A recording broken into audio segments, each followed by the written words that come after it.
Hey, welcome back to Evil's Comics. I'm Evil Mike, and I have a review for you on this dark and stormy night here in Houston, Texas.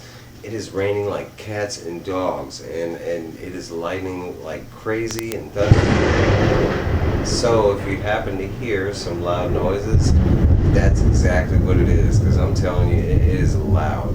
Um, but I gotta get these reviews out for you guys. So, here we are. This is Dynamite Comics Red Sonja #1, cover by Mirka Andolfo. It's written by Mirka Andolfo, and we got, let's see, and I want to make sure I get this right, but it's illustrated by Giuseppe Cafaro. If I said those names wrong, I apologize. So this is my first Red Sonja read. I know her from the movies, and that's about it. You know, the movie. Um, but I've always liked the character. I always thought she was cool looking. I always liked her armor, of course, sexy. Um, I dig, any strong female. Um, so let's get into it. We're catching up, and the story is set in Hyperion. We find out that Red Sonja is in like Mesopotamia, I think it's pronounced. I am not a guru in Conan or Red Sonja or any of this verse, so if I'm mispronouncing his names, it's not out of disrespect. It's just at a very noob level. Seriously, this is my first read. But we catch up in this town, in this village, and it is being raided by these. I think these guys are called the Three-Eyed Schisms.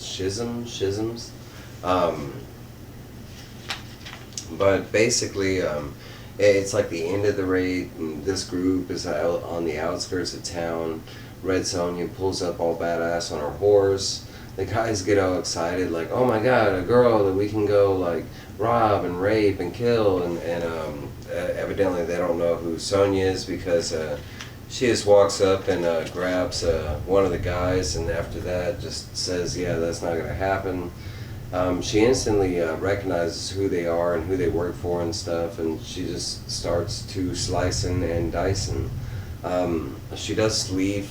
There's three guys there, and she leaves one of them alive. She just cuts off his hands, and she actually kind of heals him, because right here you see him. She's soldering his hands in the fire, but it's just so they can go tell her, their master, like, hey, you better leave. Red Sonja's here.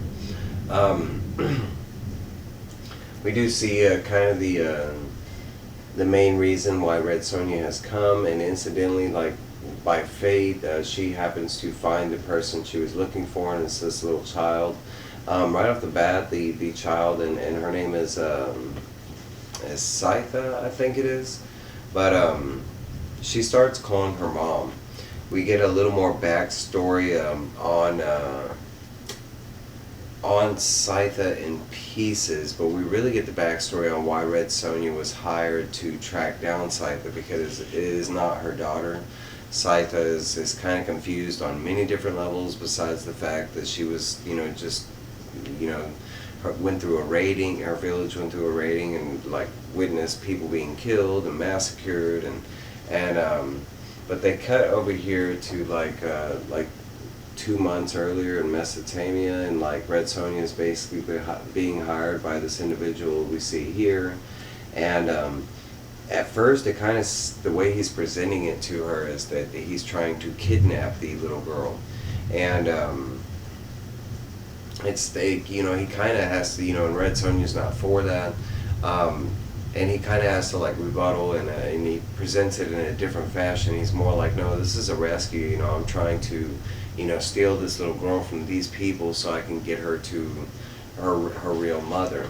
The backstory on the little girl, she's supposed to come from some like tribe of like ancient witches that live in some mountain, that when she was a baby she was kidnapped, and she's been raised by this three-eyed schisms clan since she was captured. So that's like the multiple confusions on Scytha's, like the mother part, the reason she keeps calling Red Sonja mother. And it also ties into, she mentions that her mom had red hair. So at this point, Red Sonja has Scytha. They do spend some time together where Red Sonja has to like, kind of bring her back up to health, and they spend like a couple days, and the whole time that like Scytha is with Red Sonja, it's just like non-stop. I mean, like all these speech bubbles are Scytha. Red Sonja, like, I mean, she's a barbarian, I mean, she's very quiet and calm, collected type of thing. It's not that she's not intelligent, she's just, calm, collected. The little girl is just a million questions, and it just doesn't stop the whole journey, while Red Sonja is trying to get the girl back to Mesopotamia. And she does, Red Sonja does explain that once she gets her back, that she will get into that guy, and then he's going to take her back to the mountain tribe where she's from. And a lot of it goes into like the little girl wants to be kind of like a badass like Red Sonja. So like these scenes that I just showed you are like, hey, I want to learn the sword and stuff like that. And Red Sonja is kind of like, well, before you start waving around a stick, you need to learn what the stick does and how to use it, kind of thing. Kind of breaking her down to the basics. As they are continuing on their journey, of course, the three-eyed like Schism clan, they kind of show up, and they're hey, you took the little girl, and now we're gonna get you, Red Sonja, and she makes sure Scytha stays back to a certain distance so she doesn't have to worry about her while she's fighting.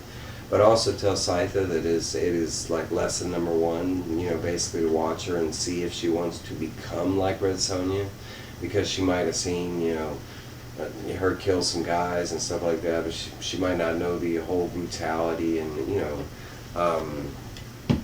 it looks cool, chopping and wielding a sword and everything until it's, right in front of you, and it's a lot of blood, and yeah. So during this battle, for the most part, Red Sonja just starts out badass, but at one point they do end up capturing Scytha, and they're starting to, wheel her away from the area where this is happening.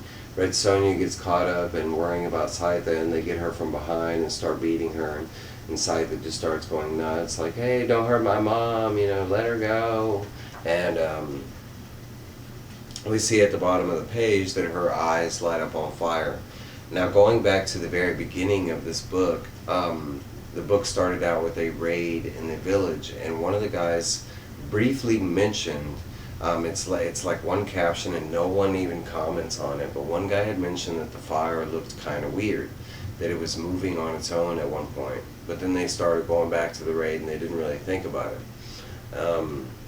Well, that line kind of like makes a lot more sense when you get here, because this girl goes nuclear. She's got some kind of like fire, witch, magic, power stuff, and she just, trying to save Red Sonja, she explodes. I mean, and it's kind of cool because her hair is white, and during this her hair does change to a red color. Most of these soldiers and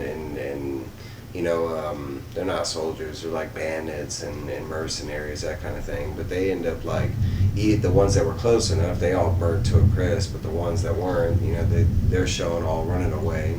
And the last we see is just Scytha picking up Red Sonja and telling her that she's strong and she wants to be just as strong as her, and she'll prove it, and by saving her, kind of thing, and declaring that that both of them will get revenge for what has been done to them by that three-eyed Schism, clan type thing.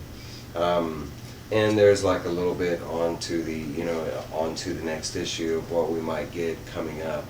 I have a couple different questions, because it seems like the guy, like, they presented Red Sonja with the original plan, like, because Red Sonja was telling her that, I'm going to take you to him, and he's going to, I kind of have a feeling that he's a part of the nefarious, like, once Red Sonja gets, that's going to be some backstabbery stuff. But they do show, if you don't know Dynamite releases 1 million variant covers for every comic that comes out, and I'm joking, it's not really 1 million, but it's usually like 40 to 50 variant covers. It's all the same comic inside, just different art. They give you a lot of different options. they've been doing it for a long time. A lot of people think, oh my God, if they do say it's going to hurt that company. It really doesn't. They've been doing it for a long time. They just give you a ton of different, artist options on, I did have options on this book because this book was a lot more popular. It's not that Red Sonja is popular, but it was Mirka Andolfo attached to it that made it popular. So I have one LCS that they never ordered Dynamite, and they had this week. So I had like a choice of 3 or 4 options on the variant, but I really dug I'm digging Mirka Andolfo. If you are not following my channel, I'm secretly falling in love with her. I love her art, her writing. So I really wanted, her cover. But they did a lot of nice covers, and I'm definitely looking forward to issue number 2. So if you find Red Sonja out there in the wild, I suggest picking it up. It's a pretty good read. It's smooth. It's not slow. It's got good action, a hot little redhead. Hey, maybe 2 hot little redheads. Ha ha, get it? No, I'm playing. Alright guys, I'll see y'all later. Like, comment, subscribe, all that good.